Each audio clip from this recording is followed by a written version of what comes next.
So our readings from, is this on? Am I on? Okay, I'm on. Our readings right now in the season that we are in are bringing us through Eastertide, from Easter. Next week is the reading of the Ascension, when Jesus' bodily resurrection appearances stop occurring. And then the following week is Pentecost, when we celebrate the coming of the Holy Spirit, which will be May 19th, which will be a special service, by the way. I just want to remind you all that the choir is doing a beautiful Schubert Mass as the centerpiece of Pentecost Sunday, so it's a big Sunday and a beautiful way of celebrating Pentecost. But for now, in this Eastertide, we are giving these texts that we're reading where Jesus is talking to his disciples. They're known as the Upper Room Discourse or the Farewell Discourse of Jesus. And his words are preparing the disciples for what comes next. Not a dispassioned monologue, but rather this passionate offering of comfort and care to prepare the disciples for the fact that Jesus is about to suffer and die, that's what they're about to experience of him, happening to him. So the gospel can be read in this double sense, where Jesus is speaking to his disciples just before his death and ensuring them that everything in the end is going to be okay. Abide in me, I will abide in you. Stay rooted in me. I am the vine, you are the branches. Jesus saying, stay with me here. It's going to be tough, but stay with me here. And then it's also, in a double sense, is also this, the Gospel of John, the writer, the Gospel of John, is offering that to his community, a community experiencing persecution, exile from their synagogues and from their communities. And it doubles as comfort to them as well. Jesus is saying, stay with me. Don't be swayed by the doubters and the persecutors. Remain true. Remember, you are a part of me. I am a part of you. Abide in me. Allow me to abide in you. And today is this poignant passage where Jesus says, you know what? Don't think of yourselves as servants to me and my purposes, but you must know that you are my friends. Think of me as your friend. You are my friends, which is an incredible thing for Jesus, the incarnation of the Eternal One, to use friendship as an analogy for the relationship with God, with himself, through his disciples. Not slave or servant or subject or student or soldier, but friends. It's a beautiful thing. You are my friends. Jesus as friend. It suggests at least three things about our relationship with the divine. And the beautiful thing about the scriptures is that it gives us so many angles and avenues into thinking about our relationship with the divine. And this is a particularly poignant one, I find. Because what are friends to us? Think about your dear friends. Friends are, first of all, freely chosen, right? A gift, they're a gift of connectedness that cannot be forced or required. Connectedness and fondness.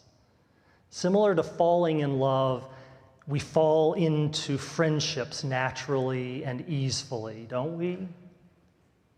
They come as gift from beyond ourselves, but also involve our free choice and our openness to them. The minute friendship becomes a requirement, it's something less than friendship. Friendships just work in an easeful, natural exchange of ourselves with one another. Our relationship with God, with Jesus, can so easily get caught in the sort of moral requirements. I made you, you need to do this and do that, right? As opposed to, you are my friend, right? You get caught in the moral requirements of shoulds and shouldn'ts. I once heard that someone say that we are often shoulding all over ourselves and others. But when Jesus says, you are my friends, he is asking something different of us, a different order of relationship that comes more from the heart and the love that is there. That's what God desires from us, is that relationship arising out of that love. I am your friend, you are my friends. Philia is the Greek word, right, for this kind of love and care. A good synonym for philia is fondness, fond, to being fond of another. Are you fond of God? Like, what a nice way to think of it. Being fond of Jesus. Jesus and God sure is fond of you.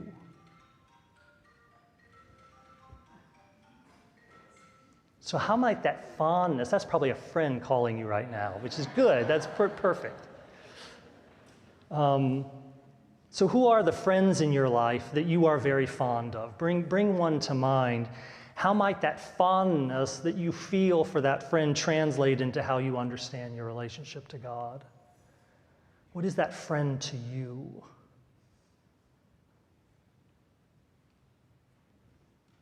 Secondly, friends are not only freely chosen in a spirit of fondness, but friends are also equals, right? The power dynamic that can involve domination or expectation or fear or force is removed from the equation, and there is an equality that places us and our friends on the same level, not separated by the power dynamic.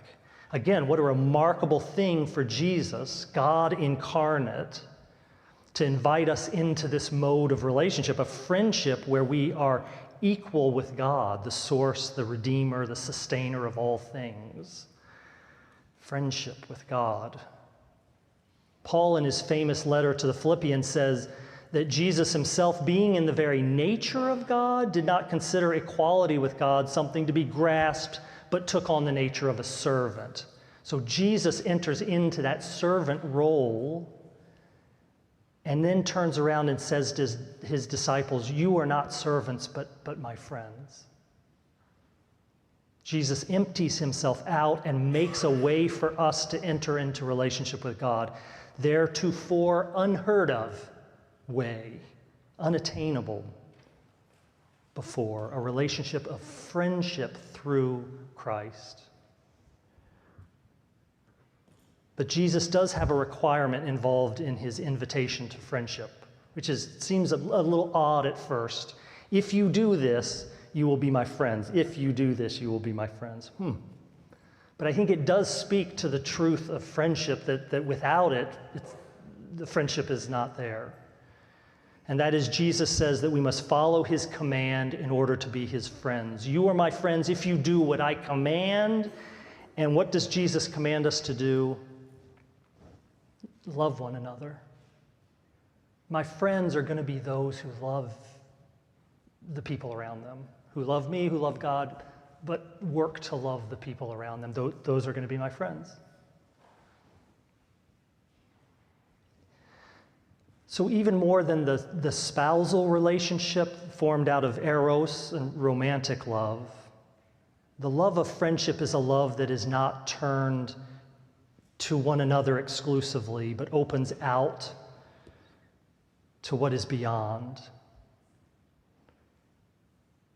Usually friendship derives from a common interest and care in something else, a common purpose and drive that binds us to one another as well. If the spousal relationship is two hands clasped together facing one another as an image, a friendship is two hands clasped facing the world together. Friendship is not a closed system, but an open one. And in Jesus' invitation to be his friend, this is critical that there arises this common approach to the world. Our friendship in Jesus is a friendship that puts us in common cause and common purpose with Jesus, where we care for what he cares about. Our fulfillment as humans comes in service to the world as Jesus would have us serving his purposes of world creation and world restoration, you might say. Together, hand in hand, we seek what Jesus seeks, desire what Jesus desires, which is in part being a part of world creation and world restoration. You are my friends, Jesus says. What a friend we have in Jesus. So growing up in the Baptist church, that hymn was like, I can just hear my grandmom and my granddad singing that hymn. I don't know about you. I don't know if that hymn has deep roots for you. I see Mike shaking his head. But I thought this would be a good way to end my sermon, is for us to sing together this oldie but goodie. What a friend we have in Jesus.